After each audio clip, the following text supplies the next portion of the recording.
नमस्कार, कैसे हैं आप लोग। आई होप सभी ठीक होंगे। केतन हत्याकांड एक बहुचर्चित हत्याकांड हो चुका है, लेकिन उसमें रोज रोज कुछ ना कुछ नई नई बातें निकल के आती हैं। एक वीडियो ये सोशल मीडिया पे आ रही थी, तो इनकी मैंने बातें सुनी।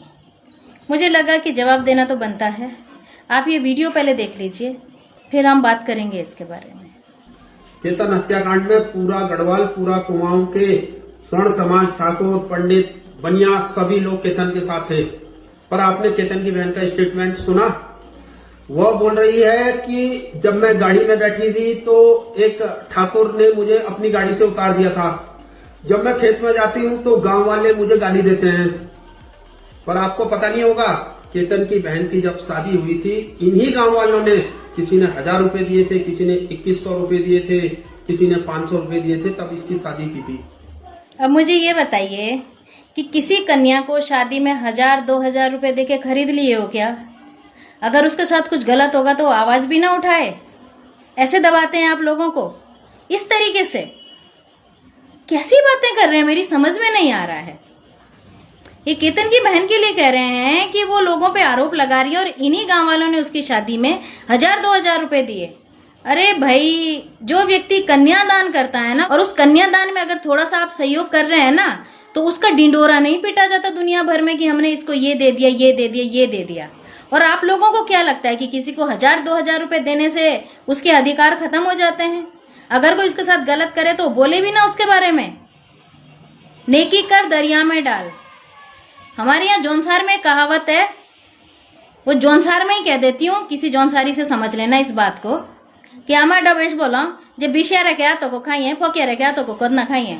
यानी कि जो औरत आपको विष दे उसके हाथ का खा लो, लेकिन जो देने के बाद ताने मारे उसके हाथ का कभी मत खाओ, क्योंकि विष देने से आप एक बार मरेंगे, लेकिन जो बार बार जिंदगी भर आपको दे के ताने मारेगा ना, उसके हाथ का कभी नहीं खाना चाहिए। ये हमारे जौनसार में कहावत है। आपके यहाँ है कि नहीं मुझे नहीं पता।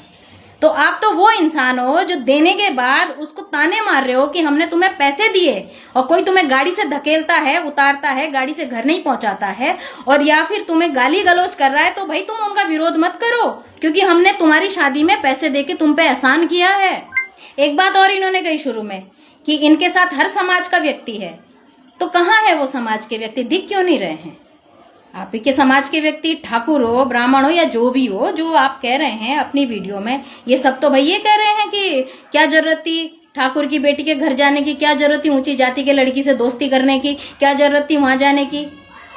ये सब तो कह रहे हैं ना भाई। दोस्ती तो देखो, मैं उस मामले में नहीं कहती हूँ, नहीं मैं उस लड़की को कुछ कहती हूँ। उस लड़की को मैं इसलिए नहीं कुछ कहती क्योंकि उम्र ही ऐसी है, हो जाती है दोस्ती लड़कों से। उस वक्त जात पात नहीं देखता है कोई, दोस्ती में सिर्फ दोस्ती ही देखते हैं। तो जो लोग ये बातें भी कह रहे हैं ना सोशल मीडिया पे कि लड़की का तो रेप हुआ था, लड़की का तो मेडिकल कराओ, लड़की, उसकी माताजी कह रही हैं कि लड़की जो है उस अवस्था में पड़ी थी। क्यों बदनाम कर रहे हो भाई उस लड़की को? ये नहीं दिख रहा है कि वो किसी की बेटी है, बदनाम भी हो रही है। उसके पिता ने एक जघन्य अपराध किया, किसी को मारकर। अगर थोड़ा अपना हाथ पीछे खींच लेते, ना मारते उसको, पुलिस में उसकी कंप्लेन करते, तो वो जेल में होता आज। और वो जो बाबा जी है ना, वो 10 लात वाली बातें कह रहे हैं। उन्होंने कोई वीडियो रिकॉर्डिंग करी कि नहीं करी? गिन रहे थे वो तो कि 10 लातें मारी, तो 10 लातें गिनी उन्होंने, 10 से ना ऊपर ना नीचे। भाई हम भी ये कहते हैं ना, कई बार हमें पता नहीं होता कि क्या आंकड़ा है, तो हम लगभग कहते हैं। लगभग भी नहीं कह रहे हैं, एग्जैक्ट 10 कह रहे हैं। तो बताइए ना किस तरीके की बातें कर रहे हैं। ये सब चीजें जो आप लोग कर रहे हो ना, जो बातें आप बोल रहे हो, इससे आप लोगों की खुद की छवि खराब हो रही है, और आप उस लड़की की छवि खराब कर रहे हैं जो कि नाबालिग है, और जिसके साथ वो चीजें हुई भी नहीं। आप जबरदस्ती कह रहे हो रेप हुआ, रेप हुआ, रेप। जानते हैं किसी लड़की के लिए जब ये बात कही जाती है कि उसके साथ रेप हुआ, उस लड़की पर कितनी बीतती है? किसी लड़की की आपने ये व्यथा सुनी है कभी? वो शर्माती है, कपड़ा बांध के जाती है मुंह पर, ताकि लोग इसे कहे ना कि ये है वो लड़की जिसके साथ ये हुआ है। आप लोगों को शर्म नहीं आ रही है ये बातें बोलते हुए? एक लड़की की जो आप बातें मीडिया में, सोशल मीडिया में कह रहे हैं, थोड़ा सा सोच नहीं रहे हो क्या आप लोग? अंकिता भंडारी हत्याकांड में भी आप लोग जबरदस्ती, अंकिता का रेप हुआ। अरे वो मृतक है बेचारी, वो नहीं रही अब दुनिया में। पूरे केस के अंदर रेप की कोई धारा मेंशन नहीं है, और ना ही रेप की पुष्टि हुई है, और जबरदस्ती कह रहे हैं कि रेप हुआ है। रेप क्यों कहते हो भाई? किसी महिला के लिए ये बातें कहना कितनी बड़ी होती है, समझते हैं आप लोग?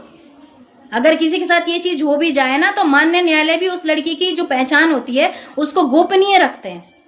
वहां जब हम लोग बयान करते हैं ना, वहां पर जब वो पीड़िता आती है तो हम सिर्फ उसे पीड़िता कह सकते, उसको नाम लेकर के भी नहीं बुला सकते, एक अधिवक्ता।